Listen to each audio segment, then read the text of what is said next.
Hi, everybody. It's Michelle Jackson, and I am here to talk with the winners of the Chapter One Writing Competition. This was the 2022 competition. We had over 60 submissions, and we were able to award cash prizes and in kind prizes to nine of our winners, three in three categories. The categories were fiction, nonfiction, and poetry.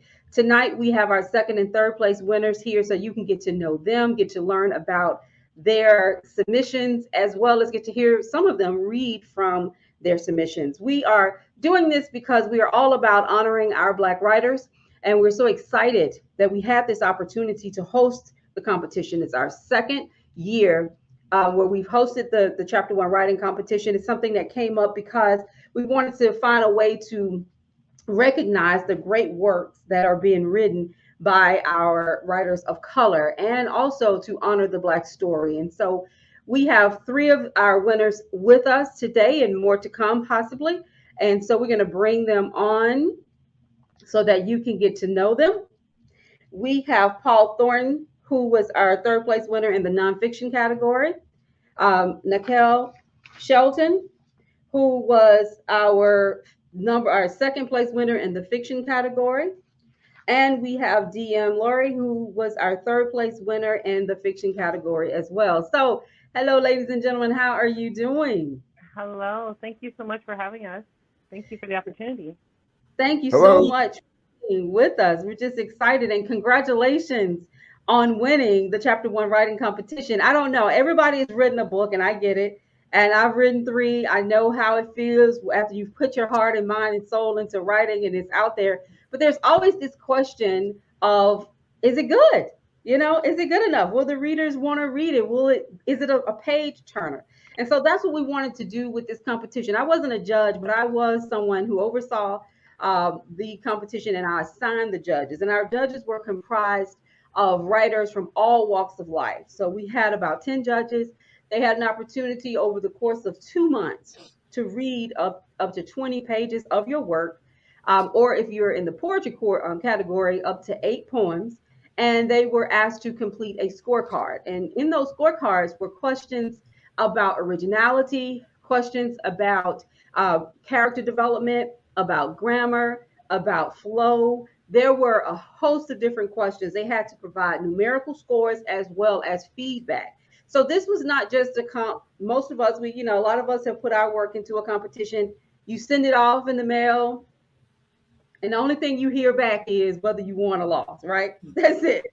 This was something different. We wanted to make sure that you had an opportunity to get constructive criticism, if that's what it takes, or to be recognized for having a great piece of work. So we wanted our judges to spend some time, get to know you, get to know the work, and to actually give you some great feedback that will help you to level up your writing skills. So that's exactly what we did. So now that we have you here, we're going to start with you, Miss DM. You're going to give us a little bit about yourself, a little bit about your work and your submission. And we just want to get to know you. So let's get started with you. With me? Yes. Awesome. Awesome. I am DM Lewry. I am from Toronto, Canada. I wrote the Eos Key, book one in a series. And I wrote it because I was tired of not seeing enough Black women in fantasy and fiction, and in paranormal romance. This is a genre that has only started to kind of break ground with Black leads, and I wanted to do my part in adding another character, another Black female character to the fantasy world. Someone who also deals with like mental health issues as well, which again is not something that is talked about a lot in the genre or with Black people in general in fiction. So definitely my motivator for writing. So fantasy, that is an area Yeah, where we don't have a lot of, well, we don't see a lot of right. African American writers. Tell us about your story. I mean, help us to dive into this story and help us to dive into learn more about your main character. For sure. My story is about a girl named Aaliyah Carter. She is a 21-year-old waitress from Ash City. She is a suicide survivor and a survivor of a very traumatic childhood past. She's lost both her parents. And she runs away from home after learning about the death of her parents and meets a vampire who's looking to end his existence. And it's up to her to save this vampire and to show this vampire who's lived for 300 years that life, there is still things that are worth living for in life. There are lots of secrets and twists and turns and, discovered family and forbidden love. There are star-crossed lovers. There is a lot of talk about, I have a trigger warning for sure. So there's a lot of talk about suicide, the ideation of suicide, depression, post-traumatic stress disorder, all within the world of vampires and witches and demons and werewolves. So it's definitely I tried to mix two subjects, two things that are not normally put together, and have a strong Black female take charge of that story. So. Wow, I love that you're tackling so many different key issues in your work, suicide, and I love the idea of vampires or people who have lived 300 years, and you have someone who is thinking about ending their life. My last book, well, my second book, From Darkness to Night, opens with a young lady who tries to commit suicide, and it was a very hard decision to make that, to decide to have a character open that way, because some people will say, oh, it's so sad, it's so dark. But I think writing is therapeutic. And so we're here to learn and to grow from the work. So it was something that I just refused to take out of the book. I wanted to show her full recovery and redemption, but I think it was kind of the lowest point to come from. And then in the end, she is able to find a million reasons to live. So that's excellent. Real life. People go through this stuff every single day. Whether you know about it or not, it's 1 in 10 people that you have met, whether you know it or not, are dealing with some kind of mental health challenge. And it's so rarely talked about, and the Black community has so few resources, so few ways to see ourselves, to see people like us with mental health issues portrayed in the books that we read, in the television that we watch. So I wanted to help people like myself who have mental health challenges to see themselves in a way that isn't a stigma, in a way that isn't a stereotype, in a way that is within a fantasy world, but is very reflective of real life. You beat out a lot of the writers with a book on a fantasy novel, which I'm so loving, because I was at a book event last weekend, and fantasy is so hot right now, especially with young adults. And it's just something that, to show us in that light, African Americans, as being these fantasy figures, whether it's a fairy or a werewolf or whatever it is. It just shows how our writers are just as complex as all the other writers. I mean, who wouldn't write about this? We come and from our characters, absolutely. There's so much mysticism in our whole existence, and I love that you're tackling this. So thank you so much, and we're going to come back around to you and talk a little bit more about what inspired you to compete in the competition, and learn a little bit more about you. Paul, you want to talk a little bit about your work and your submission? And you were in the nonfiction category. Your book, your submission, White Man's Disease. You got to talk to us about this. Okay, well, first of all, hello, everyone. I recently moved to Charlotte, North Carolina, from Florida, where I was a university administrator. I am originally from New York City, or the New York City area, Brooklyn, and then Long Island, which is the setting for most of my self-published book, which is called White Man's Disease, very provocatively called White Man's Disease. It is a memoir. The inciting incident took place when I was 29 years old, but I didn't write about it until I was 60.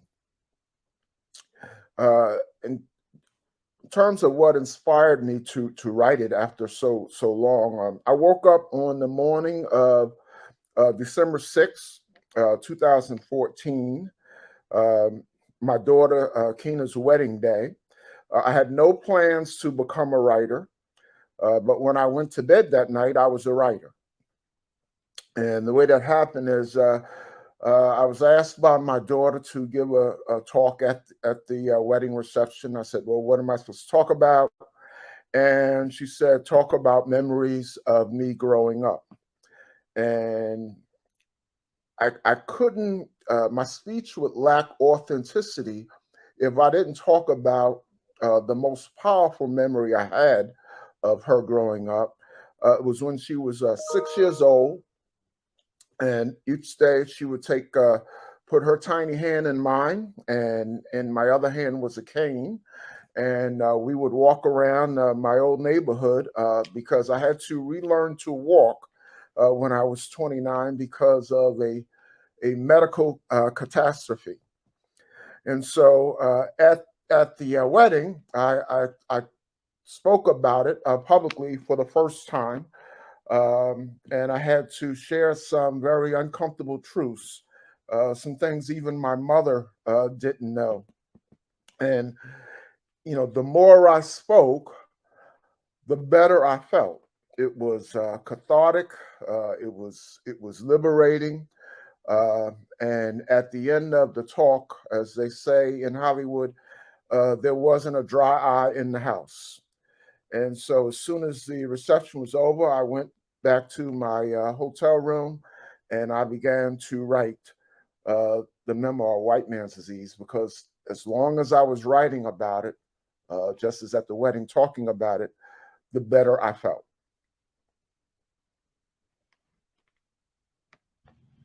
You know, like I said before, writing is so therapeutic. It is, you know, I without knowing your story, I can only imagine that being able to share that at that moment where your daughter is marrying is so key. But also when you said putting your hand in hers, I mean her hand in yours, it made me think about my father, you know, who I lost earlier this year, and what it means to us as women to have a strong father figure around. The fact that you're willing to share your story, and you know, if you can tell us a little bit more about, you know, what is the white man's disease, because I am, I've read it, but I wanted to share with the audience a little bit more about the heart of where your story goes. And it is nonfiction, so you're here to educate, right? So please share a little bit more with us about your submission so that we can better understand what it means when you say the white man's disease. Well, there is no actual disease. If you Googled white man's disease, you're going to get about 2 million hits. Um, and somewhere buried in that might be my situation, but white man's disease has taken on a lot of meaning. For basketball players, it's actually a well-known basketball term, and that's the first time I ever heard the term. I heard the term for the first time in the '70s, and it was spoken by a commentator at a NBA game, and I almost fell out of my chair because, you know, if an African American said that, they would lose their job. It was just stunning, and that stuck with me for over 30 years. But the bottom line is, when I was 29, I went to a doctor. Uh, I actually went to a dentist because I just felt some numbness on my cheek, and that started a series of referrals, and I ended up seeing a doctor and walked in there with my wife and didn't know what he was going to say, and I guess he assumed that I was going to be resistant to what I needed to hear, because he started off the conversation with "You'll be dead in 6 months." And I was living in Delaware at the time, and of course, when I heard that, when I heard this guy's bedside manner, I said, "He's not cutting on me." And so I chose to go to New York, where I was from. Bottom line is, I had a brain tumor, and it was not malignant. But the reason that it had to be addressed quickly, I saw a doctor in New York on Saturday. I was admitted on Monday. and it was taken out the next week. The reason everything was so accelerated is because it was in a very bad place. It was sizable and in a bad place. And the doctor said, one day you're just not going to wake up. You're not going to feel anything. You're just not going to wake up once this covers a opening in your brain. And so I went on and I got the surgery. And most of the book is about the recovery, and I call it a tale of redemption. It's very poignant. It's actually very tragic. There's tragedy in the book, and it's not about me. Obviously, I lived. It's funny, which is hard to believe with such a sober subject, but it's actually laugh out loud funny. I received a lot of feedback from people who have read it, and the consensus is it's either going to make you cry, make you laugh, or both. It's hard to say why it's called white man's disease, other than that's what I heard that sports commentators say. But there's an inside joke as to why it's called white man's disease. And if I get a chance, I can actually read a very short excerpt of this man using the phrase white man's disease for the first time. Well, we're definitely going to get to that. Yeah. We're definitely going to get to that. First, I'm so grateful that you're here. I'm so grateful that you're here to tell the story. I am so grateful that you're willing to share a health-related story, a memoir with the world. I have, I've interviewed a lot of male writers, and a lot of times, and I know this, all of us know this, when you write a book, you have to overcome your own insecurities about putting out things. You have to overcome taboos about the culture, your religion, all types of things when you want to write, because it's unfortunate in the Black community. So often we have all these red flags, things you don't talk about, things you just don't put on paper. So I'm so happy to see that you were like, I want to share my story. So thank you so much for that. And our judges truly enjoy reading your work. And I'm just happy to know that you're here. So thank you. And we're definitely going to get that excerpt later. Okay. Nikkele, talk to us about your work, Ms. Shelton. I am excited about you. You are the fiction second place winner in our fiction category. Your work is called Waiting for 69. Now, I think I mentioned this when I announced the winners. I thought it was erotica. I'm going to be completely honest with you guys, because I read all kinds of things. And I was just like, okay, let me get ready for this. And I truly love where you were going with this. I love stories about coming of age, especially women coming of age. And so tell us a little bit about yourself and tell us about your work. Well, good evening, everyone.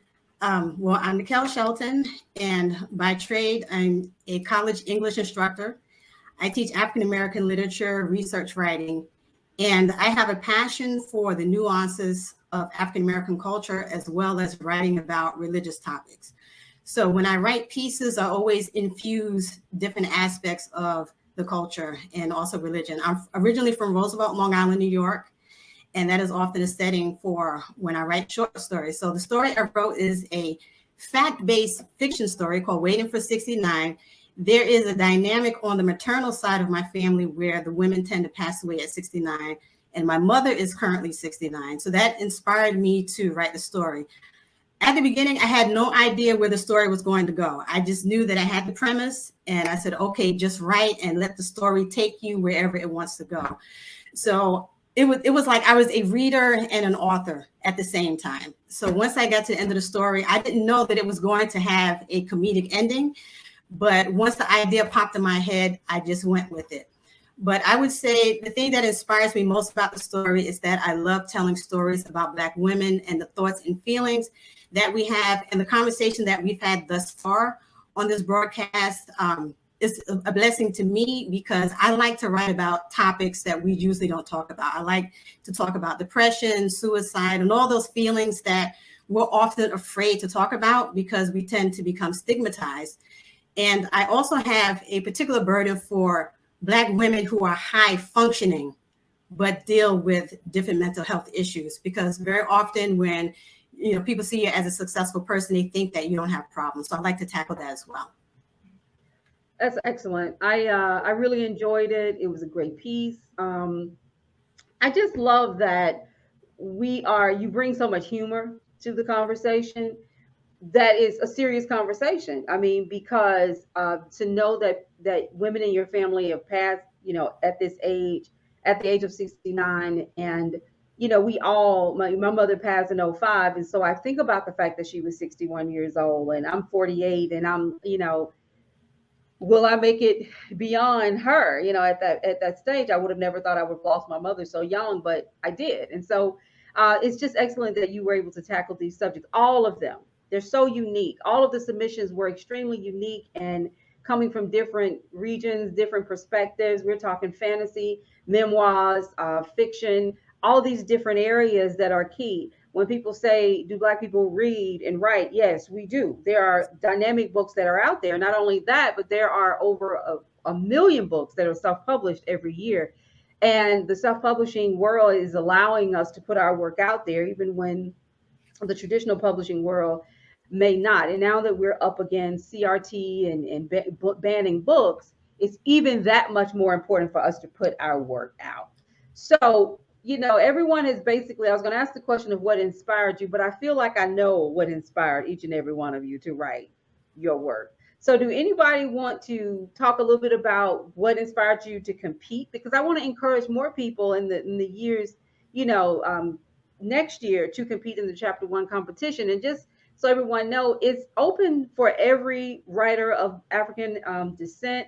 We just asked for up to 20 pages of your fiction, nonfiction book, or up to 8 poems. We don't have anyone on here from the poetry category, but we did have first, second, and place for that category as well. And we read those, we give feedback, and then hopefully, you'll win enough prizes, because I just put the prizes in the mail. So our top winners they won $500, and all of you will receive prizes and in-kind rewards as well. So talk to me about what made you want to compete in this competition, and do you compete in other writing competitions with your work? Anybody? I guess I can go ahead. This was one of the first competitions that I entered the Eos Key into. Because it has a lot of deep subjects, and I've taken a lot of my main character Aaliyah's life and her experiences and even her reactions to the situation she's in from my own life. It felt very personal. And so I wanted to kind of get over that. First of all, I wanted to get over the imposter syndrome. And then I wanted to get over this fear of having people who aren't my family, who aren't my friends, who love me and know me, to read my book and to judge it, essentially. I wanted to know if what they thought was, true for anyone else. And so it was really nerve-wracking to hit send, but it was one of the things that I had to do in order to get over that fear. So it wasn't the only competition that I've entered, but it was one of the first. And I'm very, very thankful that I did, for sure. Well, we're going to get rid of the imposter syndrome. We all deal with that. It's definitely an awesome trait. Yeah. A creative trait, right? I don't know if readers know how tough it is to write a book. You have to, the creative side is one thing, and getting all of your thoughts organized, building your characters, building your scene, your plot, having an ending that the reader can feel at least some sort of redemption for the character if it's on the fiction side, and on the nonfiction side, being able to educate, because we are looking to you for insight. We want to walk away feeling as if we've learned something, we've been enlightened. And so that's a beautiful thing as well. But writing a book is not easy. Writing a short story isn't easy. And then to come from a perspective that too many mainstream, powers that be will say the masses don't care about learning about. It's not true. Everybody, reading opens your mind, right?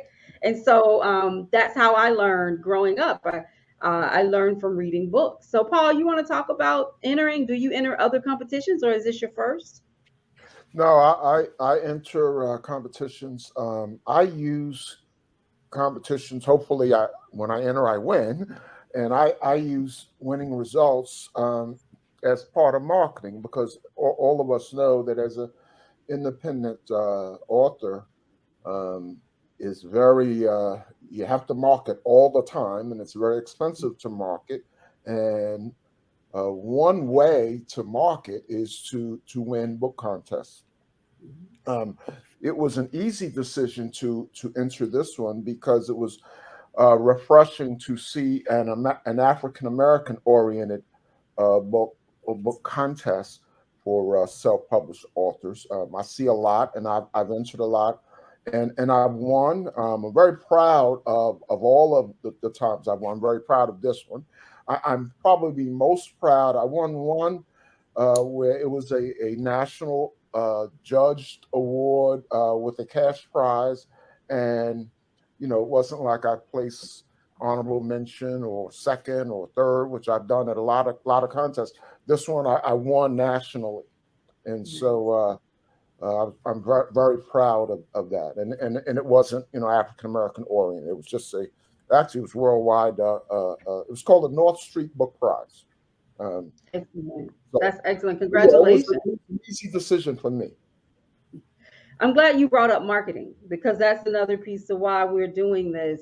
Is that as an independent author, I don't know if everybody is an independent author. I am. I've written 3 books, and I can tell you, you spend 90% of your time marketing. I mean, once you're done with the book itself and you take off the creative hat, you are now an entrepreneur. You are in it, and you have to figure out how to use social media, email marketing, all the different tools, getting reviews, getting in competitions. All these things are very helpful. So I'm very glad that you brought that up, Paul, because we encourage all of our writers on the Black Writers Workspace to participate in these competitions. They validate you. A lot of people don't like to hear that, but they do. They validate you. On average, um, as an independent author, the average number of books sold by us is about 250. Do you guys know that? That's not a lot of books. 250. For me, it took me 5 years to write my last book, and to know that I'm going to maybe sell 250 and probably 150 of those are going to be friends and family doesn't feel good. It doesn't sit right with me. So for me, I look at these opportunities, not that selling 250 is bad, but you want to sell thousands if you can. And so that's why all these different marketing tools, like competitions, like getting your reviews, like using social media wisely, whatever it is that you go into book fairs, speaking, all those things are key. So thank you so much for bringing that up. Michelle, do you want to talk a little bit about entering the competition and what you learn, or? Well, this was actually the first competition I had entered. I'd entered last year. And the reason why I did it, although I've been writing since childhood, I never saw myself as a writer. I just saw myself as, well, this is something I do when I'm bored, or something I do when, families get on my nerves and I just need to go in a room and close the door and just write. And so for years and years and years, I've always written short stories and plays. I even self-published a book in 2015, but I still did not see myself as a writer. So I decided to plug into a women's writing group, and the group leader, she always sends out information about different competitions and writing information. And I told myself this would be a good way to plug in and just test the waters and just overcome, like you guys mentioned, the imposter syndrome. And I liked last year, I liked the feedback. And although I didn't win last year, I liked, I was just happy to make the cut, in some way. So to receive that feedback, it was great. So this year, when I saw my name on the screen, and I like how you set it up with, you had all the perfect scores on the screen before. So I said, okay, well, at least I tried. So I felt like a winner already. So then when the screen flashed and I saw my name, I froze. And I ran all the way to my friend's house around the corner. And she's like, why are you shaking? What's going on? I was like, I came in second place. So it was really a booster. I really can't tell you how happy I was to see the result, and just to hear your comments. Your comments were very rich, and I deeply appreciated them. Oh, no problem. I think that we all struggle with the same things I mean, I won't say we all. I know for me, I struggle with the same thing. To this day, I don't introduce myself as a writer. And it is, I don't know. It becomes, it's very hard for me. Now, mind you, I've been writing my whole life. I own a PR firm. I do nothing but write. But I still don't see myself often, times as a writer. But now I'm beginning to embrace the idea that that is exactly what I am. I am a writer. And I have been probably since the age of 10 when I was dragging a typewriter through the house. And now more than anything, we have to really embrace that gift because we need our African American writers to keep writing. We have to keep writing.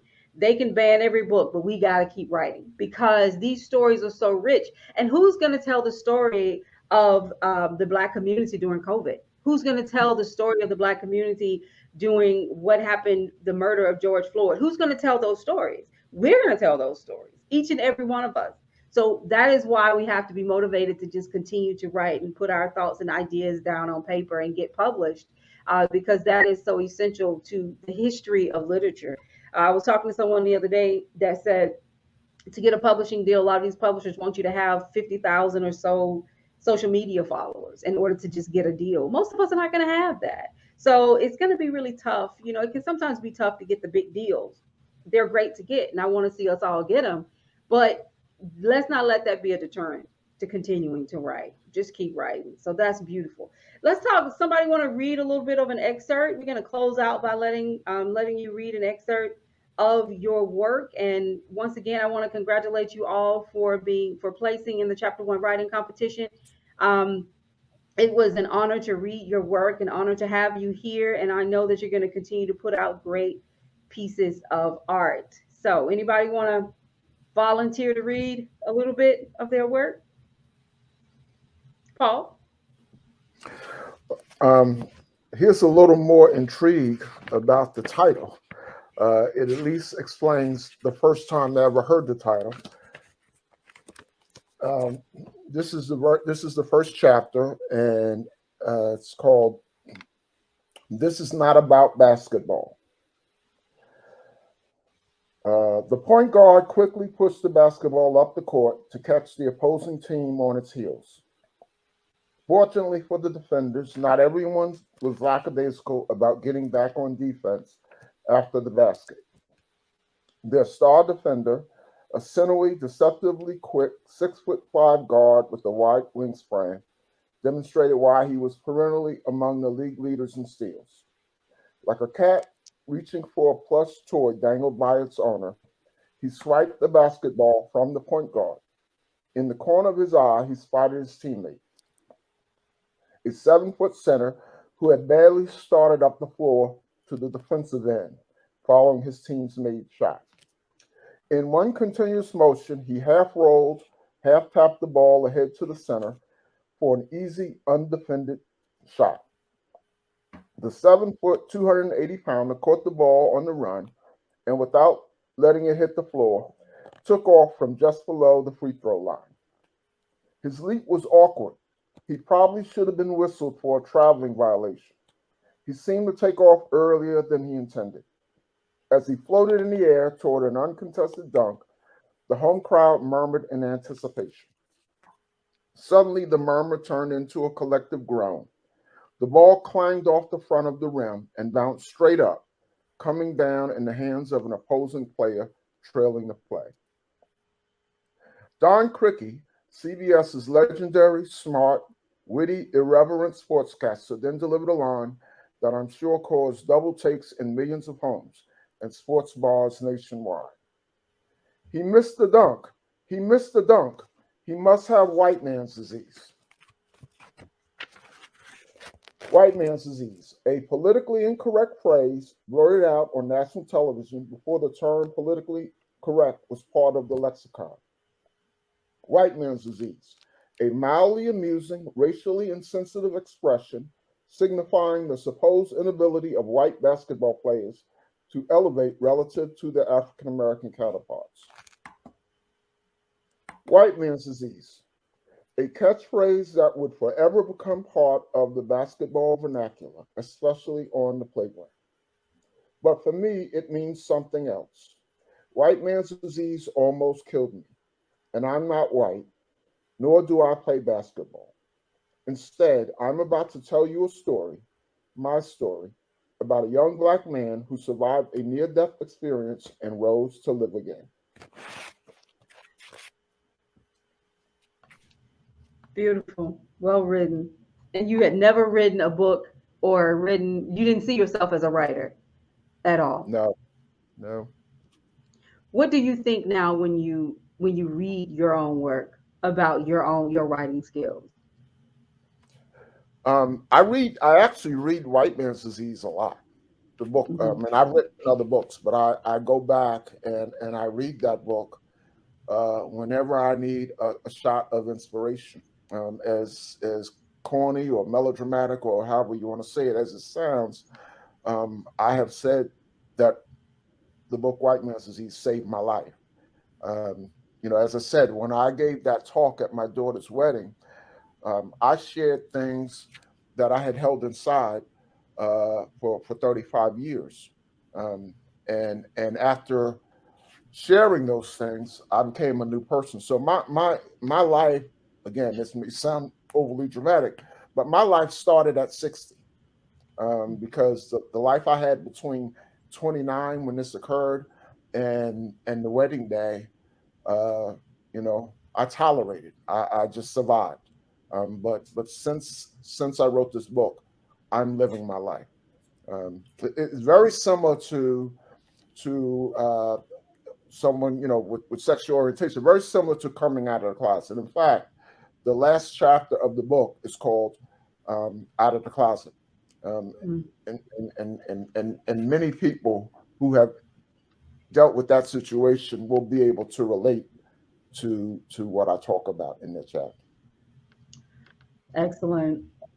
For those of you who want to know, we're going to circle back around and get everybody's website so that our readers, our listeners, our viewers will know how to get a hold of your work. So thank you so much for sharing that with me. It makes me feel a little very emotional when you say I didn't start living until you wrote the book. That is how powerful writing is. It really is. It is that powerful, and I'm so happy that you did it. Um, that's beautiful that you put it that way. DM, did you want to read an excerpt? Sure. I can read.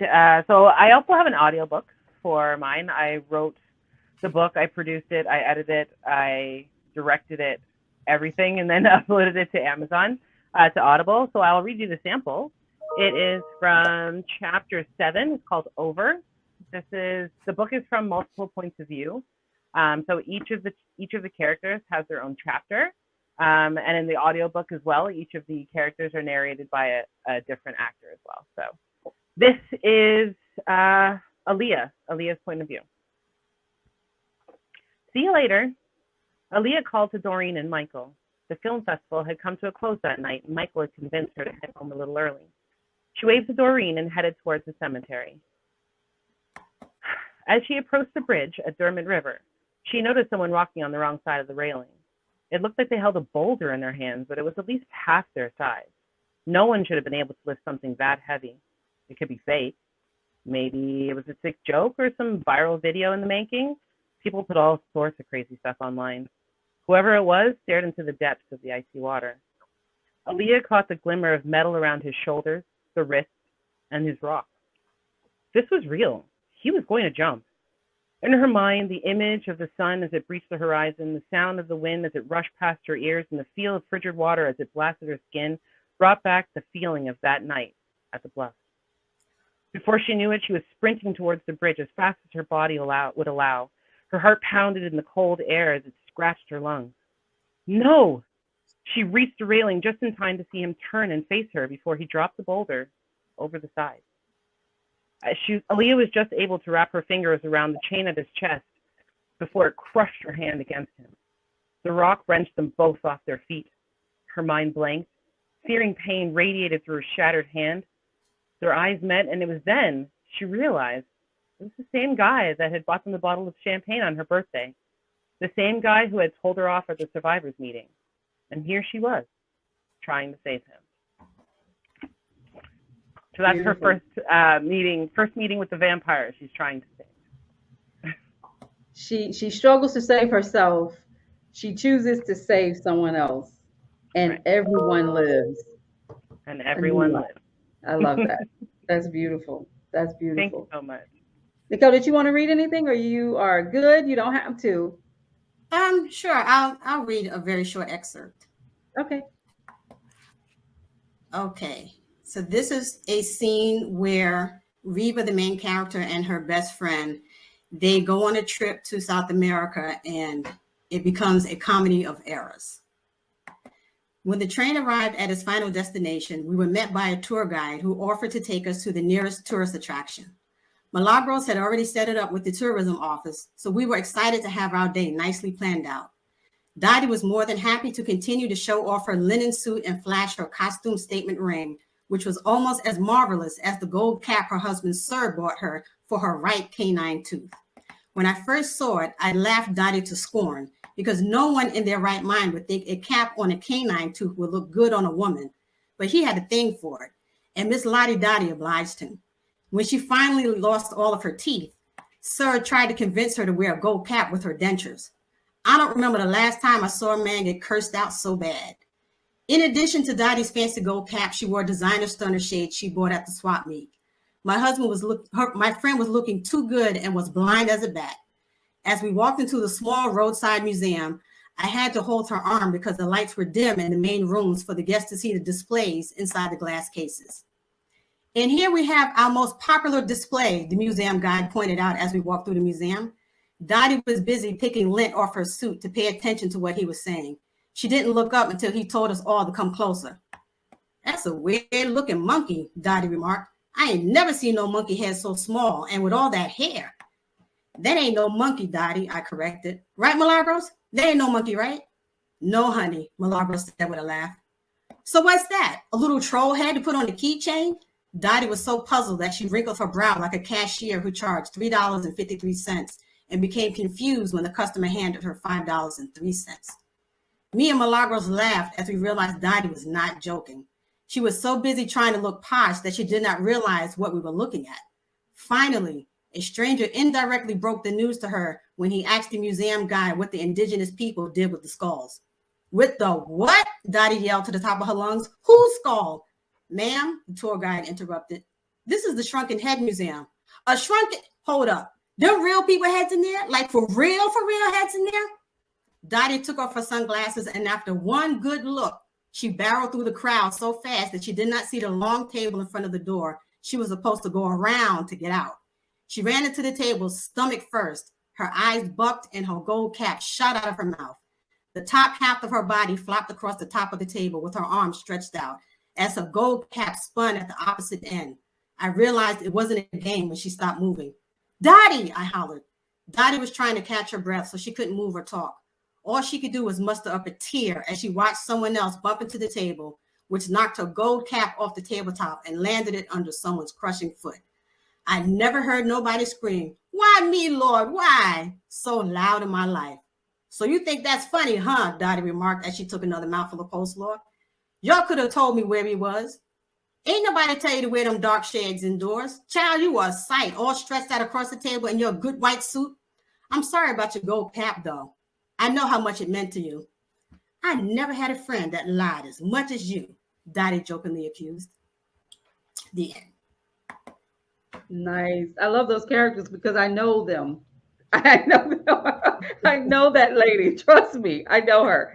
I love that. That is gorgeous. So thank you so much, everybody, for sharing your work with us. And congratulations again on winning the competition. Second and third place winners. We're going to give everybody an opportunity to share with the audience how to get your work. Give them your name, your email address, and if you know your social media handles, that'll be great, so that they can connect with you and buy your work. Because what we do on the Black Writers Workspace is we're not only sharing resources, we are also trying to support our writers in any way that we can. And the best way to support a writer is to buy their book, right? So please please be sure to do that. We're going to start with you, Paul, if you want to give us your website information. So my website for white man's disease is whitemansdisease.com. And I have written 2 other books, which surprisingly have nothing to do with what white man's disease. I have a passion for cruising, ocean cruising, and so I've written 2 books about that. And I have a third. The ending of the trilogy, if you will be coming out in the spring. So for anyone who's interested in those books, the first one's called The Joy of Cruise. The first one's website is called joyofcruising.net. The name of the book is The Joy of Cruising. And the second one is called Cruising Interrupted, and the website is cruisinginterrupted.com. And the new book is going to be called surprise, The Joy of Cruising Again, which it just kind of celebrates the return of cruising after what looked like a death blow with the pandemic. So thank you so much. DM? Hi, thank you. You can find my book, The Eos Key, on my website, dmlewry.com, dmlewry.com. You can also find it on Amazon, and I do have an audiobook on Audible as well. Anybody who would like a signed copy can definitely get one from the website, as well as book plates and stickers and bookmarks and all sorts of merch there. But yes, my website, dmlewry.com, on Amazon and Audible. Excellent. Nikkele? My website is nsheltonbooks.com, and there you will see 2 of my works featured. My self-published novel, Crimson Sky, which is about a young woman whose mother is a voodoo priestess, and she goes to college and converts to Christianity. So it shows the battle that she has with her mother because of her conversion. And also I have an episodic series on Kindle Vella. It's not finished yet, but it's I'll be posting episodes periodically, and it's called Almanac of the Planets. And it's about a young Black woman who has Bayesian roots, and she has an alien encounter, and she surveys the solar system. So she's the first person to have an alien encounter and survey the solar system for Earth. So the website again is nsheltonbooks.com, and I may be reached at nsheltonbooks@gmail.com. Excellent, everybody. Thank you so much. And for those of you who want to learn more about, about my work, you can find me at authormichelledjackson.com. Also, author Michelle D. Jackson on Facebook, and jackson.michelle on Instagram. Thank you so much for giving me your time this afternoon. I really appreciate it. Love the work. Congratulations. Look for your prizes. I can't wait to see photos of those prizes on social media. Please continue to stay connected to the Black Writers Workspace. We have a number of different events coming up. We have the Pen Posse Roundtable that takes place one Saturday out of each month. We also have our first live book fair coming up in New Orleans, January 28th. So if you're interested, please be sure to go to any of our social media sites, and you can find information about that. Thank you, everyone. If you can, just stay on the screen for me so we can give formal farewells. But take care. Thank you. Thank you.